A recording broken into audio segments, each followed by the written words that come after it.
Hey viewers, it's Tuesday on the Pagan Perspective. I'm your host Kara, and this week's topic is guardian angels, spirit guides, and mentors, or as Kyle said, angels, spirit guides, and guardians. So, whatever. This video is probably going to be quick because it's already really late. I had driving practice today because my driving test is tomorrow, so I really didn't get a chance to do anything. And right now I really just want to go calm down because I'm so over driving right now. But wish me luck for my test tomorrow. Hopefully I just pass it and then I won't have to do it again next week. As Kyle said, I was also raised Roman Catholic or whatever, so I grew up knowing about angels and things like that, and so I do believe in angels, and I actually have an angel oracle deck, which you saw in the last picture that I put up in the intro. And I've heard some people say before that pagans don't believe in angels, and the only reason I do is because I was Catholic, so they don't think that I should work with angels as a pagan anymore. I don't think that's right at all, because I don't see angels as being a Catholic thing. I just see them as being a spiritual thing, and I know a lot of spiritualists, a lot of Native Americans, a lot of, people of not really necessarily pagan, but definitely not Christian religious beliefs that believe in angels. So I think angels are really a universal thing that a lot of people can work with, because I don't think they should be sort of like pinned down to one religious faith at all. I feel like angels are very universal and they can be useful anywhere. As for guardian angels, David, I'll put his username somewhere, asked me on my personal channel if I have done anything to work with my personal guardian angel. And I told him I didn't really think that, it never occurred to me that everyone would have their own guardian angel.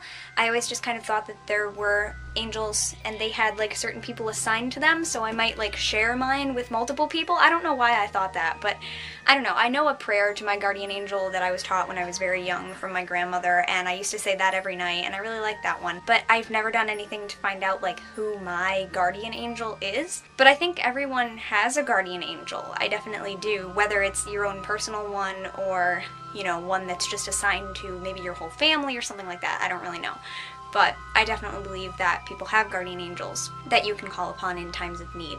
As for spirit guides, I've never done any work with my spirit guides either. They've never made themselves prominent to me. My mom has had a couple of hers, come to her. And so, as for spirit guides, just the way that I've perceived them through other people working with their spirit guides and meeting their spirit guides, I don't think there's only one, and I don't think it's the same one throughout your whole life. I think you could have multiple at one time, you could have none for a very long time, as I seem to, or maybe I do and they haven't contacted me or I haven't found them. But I feel like you could have more than one, and they will change at different points in your life, because your spirit guide is there to help you with whatever is going on in your life at the time, and when you've learned their lesson or they've helped you through whatever, they can move on and either go to help someone else or continue just doing what they're doing. I see them as sort of ghost type spirits, people who have lived before, however long ago, whatever era they're from, and they've just been sent back because they have a specific lesson to teach you that you need to listen to. So I guess I see them differently than I see angels, because I don't think of angels as being just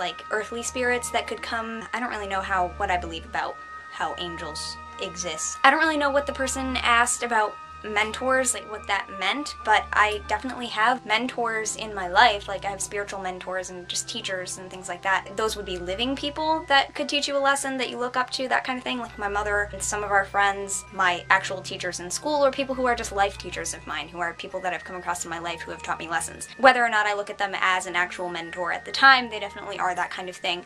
And then Kyle brought up animal guardians, which I don't know if that would be the same thing as familiars for some of you, or if it's just your totem animal and things like that. But I definitely do think I have guardian animal types, at least. I've always been very drawn to cats and also rodents.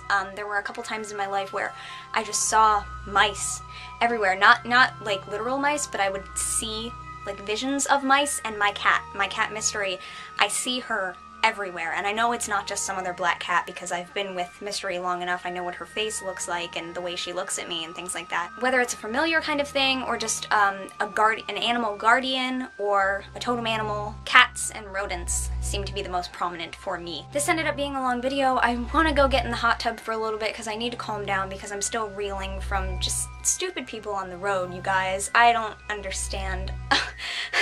I don't even want to take my driving test tomorrow, but wish me luck and just help me calm down about this because I just need to get it over with so that I can start driving myself places next month, and then I'm going back to school anyway. So I will see you next week. I hope you all had a great midsummer. I'll talk to you later about what I end up doing for that. We didn't do anything yesterday because my mom was working, so in a couple days we'll probably do something.